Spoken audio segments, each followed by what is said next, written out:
Elle l'appelait une sorcière.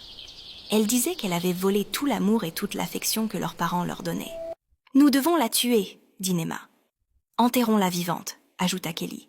Elle la détestait tellement qu'elles étaient prêtes à tout pour s'en débarrasser. Mais ce qu'elles ne savaient pas, c'est que cet enfant n'était pas ordinaire. Leur décision allait faire trembler le royaume. Tu veux savoir pourquoi elles détestaient leur sœur? Alors installe-toi et écoute jusqu'à la fin. Le soleil était très brûlant dans le village d'Ileyo. Il faisait si chaud que la terre rouge au sol se fissurait. Dans une petite maison vivait Monsieur Layo et son épouse Rina. Ils avaient 3 filles, et Monsieur Layo avait toujours cherché à avoir un enfant mâle. Un jour, Rina se rendit à la rivière. Elle s'agenouilla en pleurant, suppliant la rivière de lui accorder un fils. La déesse de la rivière lui apparut. Elle lui dit qu'elle mettrait au monde un enfant spécial, un enfant qui changerait sa famille pour toujours. 9 mois plus tard, elle donna naissance à une fille nommée Sela. Sela était un miracle. À sa naissance, elle n'était pas comme les autres enfants. Elle avait des cheveux très longs qui s'enroulaient autour de son petit corps. Quand elle souriait, ses cheveux brillaient. Quand elle pleurait, ils devenaient sombres. En grandissant, ses cheveux continuaient de pousser. Ils ne restaient jamais courts comme ceux des autres filles. Ils s'écoulaient derrière elle comme une longue rivière noire. Quand Sela marchait vers le marché, les hommes et les femmes âgées s'arrêtèrent pour la regarder. « Regardez ses cheveux, disait-il. Les orishas l'ont bénie. » Mais dans sa propre maison, Sela n'était pas un miracle. Elle était une cible. Sela avait 3 grandes sœurs, Ayo, Kelly et Nema. Elles n'étaient pas laides, mais leur cœur était fait de bois sec, attendant simplement une étincelle de jalousie pour s'embraser. Elles détestaient Sela. Un matin, les sœurs marchèrent jusqu'à la rivière pour chercher de l'eau. Sela marcha avec elles. Elle portait une lourde jarre sur la tête, mais elle marchait comme une reine. Ses longs cheveux étaient enveloppés dans un beau tissu. « Regarde-la » murmura Ayo aux autres. « Elle se croit spéciale.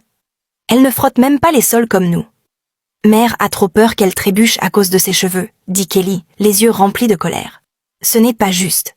Tous les garçons du village lui apportent des cadeaux, » dit Ayo. « Je suis l'aînée. C'est à moi qu'il devrait offrir des cadeaux. » Nema, la plus jeune, était la plus cruelle.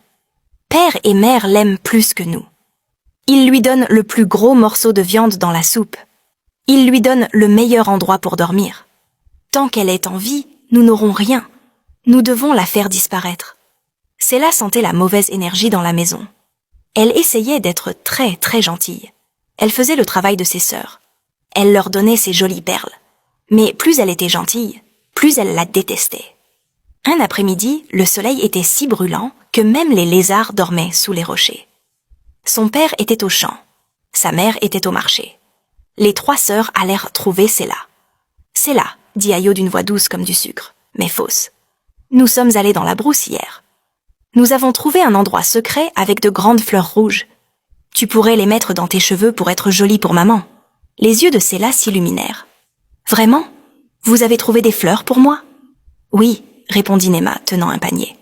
« Mais nous devons partir maintenant, avant que le soleil ne se couche et que la forêt ne devienne sombre. » Sela les suivit.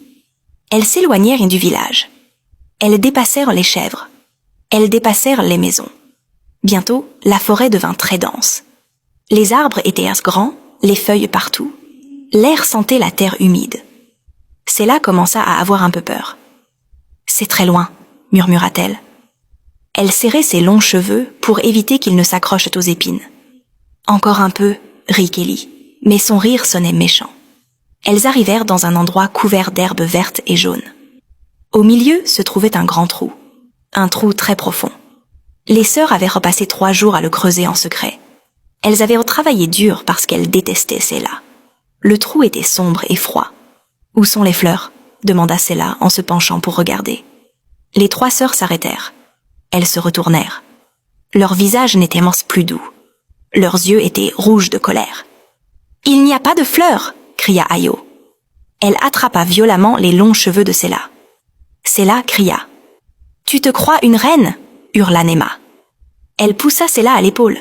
« Voyons à quel point tu seras jolie sous la terre. »« S'il vous plaît !» cria Sela en pleurant. « Je n'ai rien fait de mal. »« Tu nous voles nos vies » dit Kelly.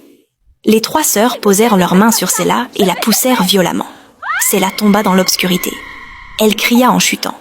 Ses bras se débattèrent dans le vide. Elle heurta le fond avec un bruit sourd. La douleur était intense.